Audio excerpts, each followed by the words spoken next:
Are you looking for a new math curriculum? Well, CTC Math specializes in providing online video tutorials that take a multi-sensory approach to learning. Favorably reviewed in Kathy Duffy's 102 Top Picks and the Old Schoolhouse Crew Review. The lessons are short and concise to help your children break down concepts and appreciate math in a whole new way. The lessons are taught the traditional way, not to the test. Each one of the video tutorials is taught by an internationally acclaimed teacher, Pat Murray, who is renowned for teaching math concepts in a simple, easy-to-understand way and in only a few minutes at a time. Using a multi-sensory approach, having the combination of effective graphics and animation synchronized with the voice of a friendly teacher together with practical assessment, even students who struggled with math are getting fantastic results. And the ones that were doing okay before now are doing brilliantly. Visit CTC Math today and start your free trial. That's ctcmath.com.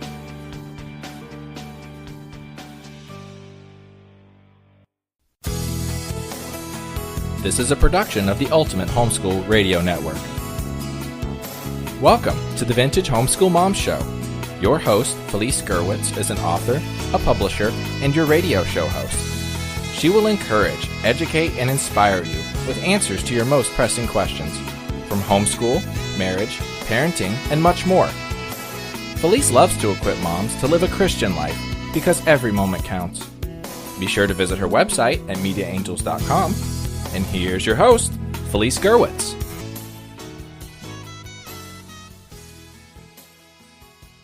Hey friends, and welcome. This is Felice Gerwitz with an episode of Vintage Homeschool Moms. In fact, we are at episode 498, and today our topic is preparing for storms. You can find today's show notes at vintagehomeschoolmoms.com. Look for episode 498. Well, friends, I hope you're doing well, and as I'm recording this, it's in the midst of summer. And summer brings all kinds of storms with it in most areas of our United States and possibly abroad. If you're listening from a different country, welcome. But as parents, we can prepare our kids for many things, but often we don't prepare our kids for storms. And this is such an uncertain world, and something we as parents can do to help alleviate the fears our kids may have, as well as helping them to cope with the unexpected and sometimes dangerous. And as I was working on this recording, I really started thinking about the analogy between physical storms that we deal with, as well as some of those other storms, which are the events that happen in our lives. And I really think that teaching our children to be prepared first at a basic level with our physical needs can go a long way toward helping them cope with other things that happen in their lives. I want to thank today's sponsor, that is CTC Math. You can visit their website for more information, and our sponsors help us to bring you these podcasts for free year-round. Visit ctcmath.com. Well, storms are a thing, no matter where you live. How prepared are you? As a teenager, I moved to Southwest Florida after living up north. I lived in New York and then even a few years in Canada. And I was used to the ice, hail, and snowstorms that kept us homebound for days. In fact, in the summer, it very rarely got up into the 70s or low 80s. And I, as a child, didn't like the snow, and I watched as cars skidded off the road during ice storms. And even though our parents had prepared our car with essentials in case we were stuck in a storm, it still helped me to be aware of being prepared and also, watching the weather and getting some good advice in that way. I really think this helped me as I grew up because I didn't fear storms as much when I was prepared. And then I moved to Florida, and here we have heavy downpours. In fact, sometimes the downpours are so heavy that you see inexperienced drivers will pull off the road, especially in the interstate. And, we've learned that if you just drive, a little bit slower, not too slow, but, a little bit less maybe than the speed limit, you can, keep up with the visibility and so forth.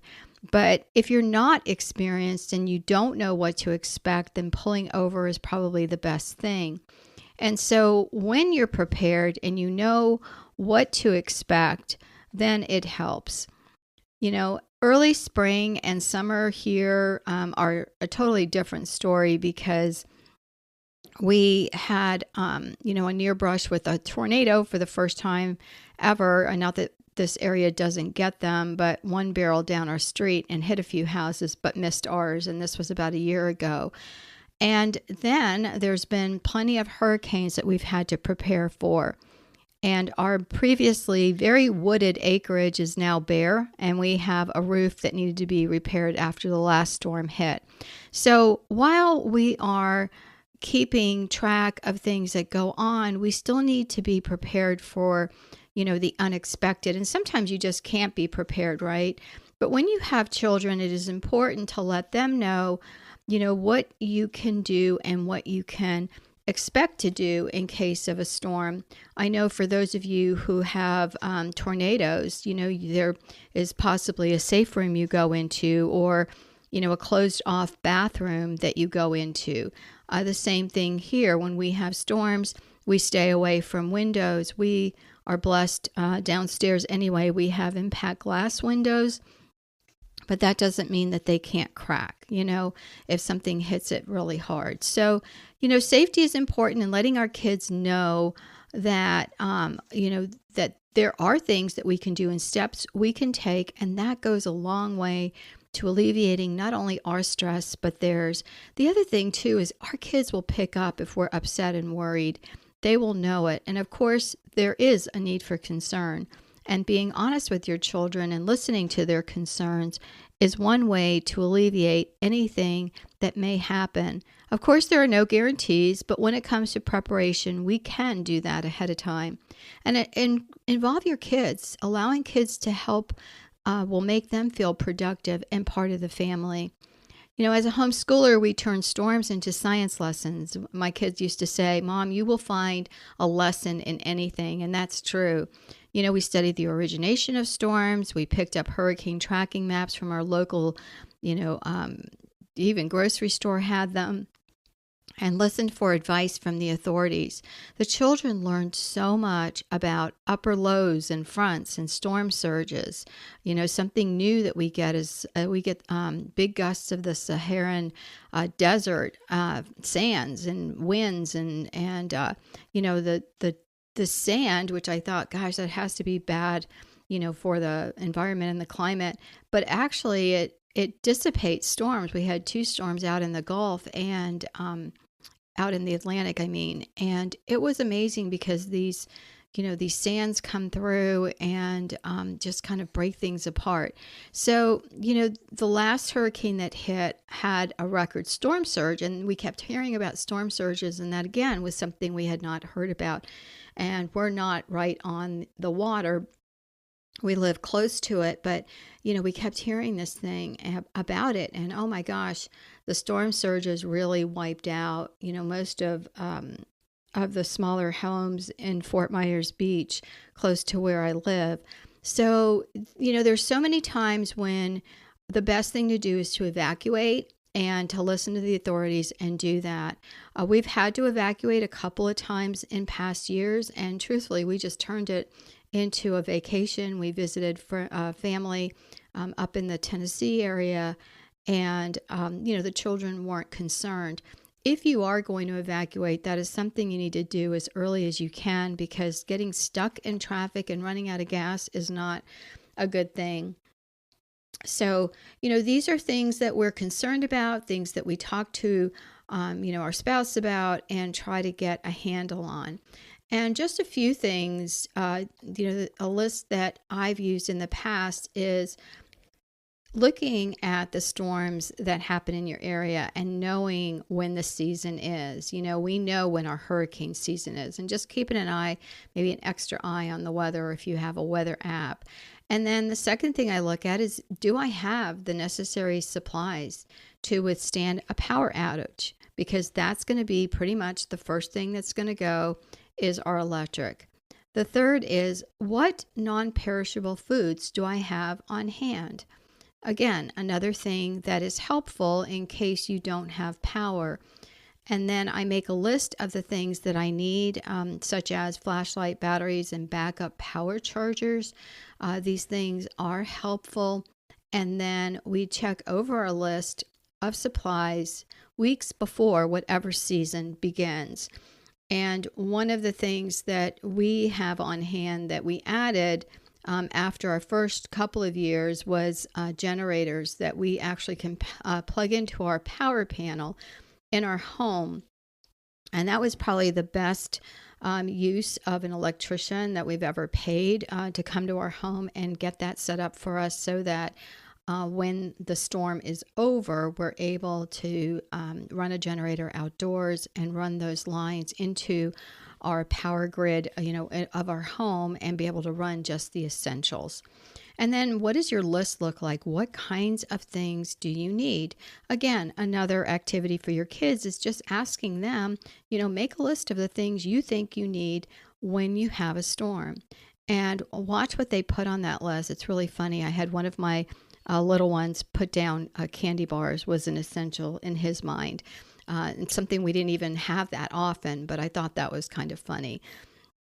But the preparation list could look like, batteries, flashlights, battery backup, box goods, things such as protein bars and things like that, canned goods, disposable plates and napkins.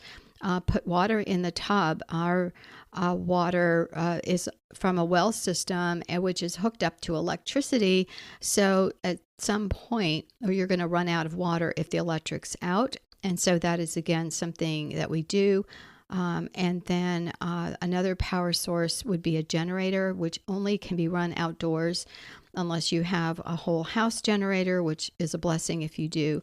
Another thing we stock is extra propane for our grills, and also extra gas cans because, because everyone's leaving town, gas gets really low and there can be very long lines in order to get refilled. And then things like a crank radio, another source that does not need power, and a backpack that's packed in case you need to leave. In addition to these all-important items such as, supplies that you're going to need, you really need to have your papers and valuables that should be in waterproof bags or in a sturdy, fireproof and waterproof safe. If you need to retrieve these items quickly, it helps to have them packed in waterproof bags that are ready to go. That's also something we invested in years ago. We bought these waterproof bags that we can seal, and we put our valuables in there in case we needed to, quickly leave. We've, evacuated, as I shared with you earlier, a few times during hurricane season, especially when our children were younger. When our kids got older, I felt like they could handle more of the stress, because if you're sitting in a home, with a hurricane, blowing things and debris wildly outdoors, it gets kind of nerve-wracking, especially if it's a long period of time. And so, you have to make that call as a family and discuss that with the kids. And, we took a big cooler full of our perishable meats and we headed to relatives' homes. And when we came home, we did find that the electric had gone out and it took some time to get everything cleaned up. And again, it was a family affair. We talked about it. At times I would just say to the kids, "How you doing?" And, some of my kids just thought, "Oh, this is so much fun," and I think sometimes kids are more resilient, but again, it depends on your attitude and if you're freaking out or not. And, the last storm, we didn't have electric for about 2 weeks and internet for longer than that. I swear it took a good month or 2 months to get our cable back working. So, these kinds of things we have to prepare for and know. So all of those things, just being prepared are helpful. And some kids are afraid of just things like lightning, and you can listen to their concerns and then again, identify the problem and maybe have a lesson with them and share with them the science behind lightning.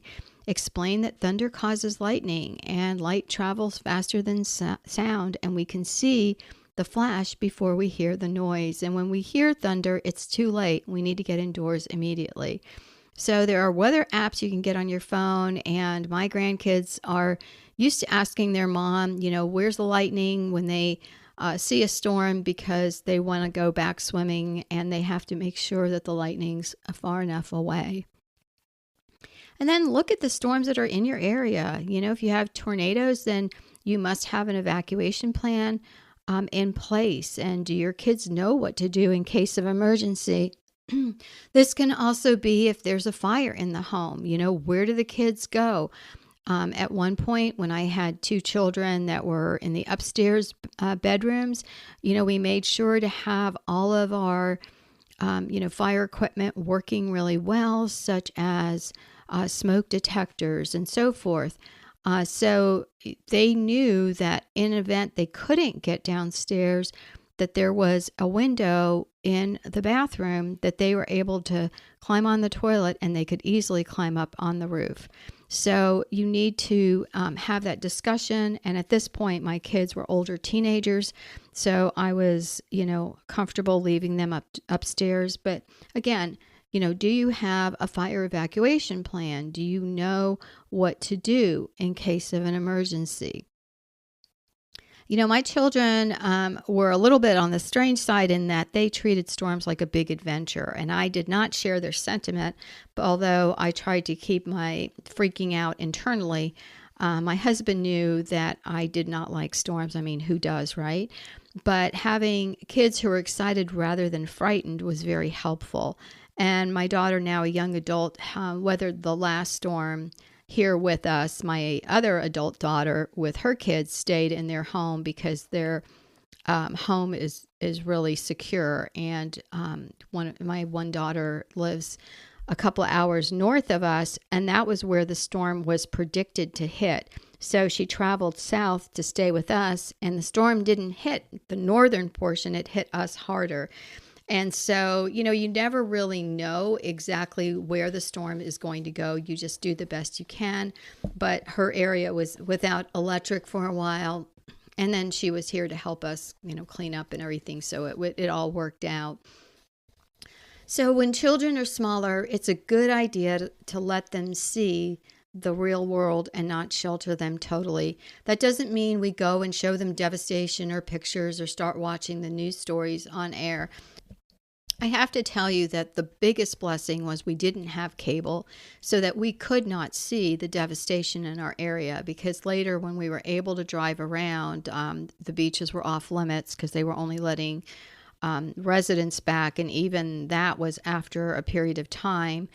It's still hard to see. I was on Pine Island with my husband, Matt Lachey, a couple of days ago, and there's still buildings that are just on their side that were right on the water. So it's still hard to see, but if we protect our children totally and we don't address their concerns, it's just something they're going to bury. And in this way, our kids will grow to be resilient and prepared to deal with the hardships in the future. Some kids have unfounded fears. For example, a fear of the dark. Think back to your childhood and think about how this was addressed in your life. Sometimes our fears are ignored, and that can make them worse. Scaring each other by hiding behind doors or under beds was not allowed in our home. And this was a rule that I carried on in our own family, and I let our children know that they were to encourage each other and to make each other feel safe and confident. As an aside, I don't like scary movies and never watch them for the same reason, because who needs that unnecessary fear and concern for no reason? So I think talking to your children and letting them know what's going on, allowing them to stay in your room or staying together when there's a storm is important. Being united as a family, being prepared, and being aware of the dangers and addressing them ahead of time is always helpful. And if you have some good advice for weathering the storm, go ahead and leave your response on the website. You can go to vintagehomeschoolmoms.com and look for Preparing for the Storm, episode 498. Take care, everyone. God bless, and I'll talk to you soon. Bye-bye. Thanks for tuning in to the Vintage Homeschool Mom Show. Visit Felice at MediaAngels.com and thevintagehomeschoolmoms.com. Vintage Homeschool Moms is a production of the Ultimate Homeschool Radio Network.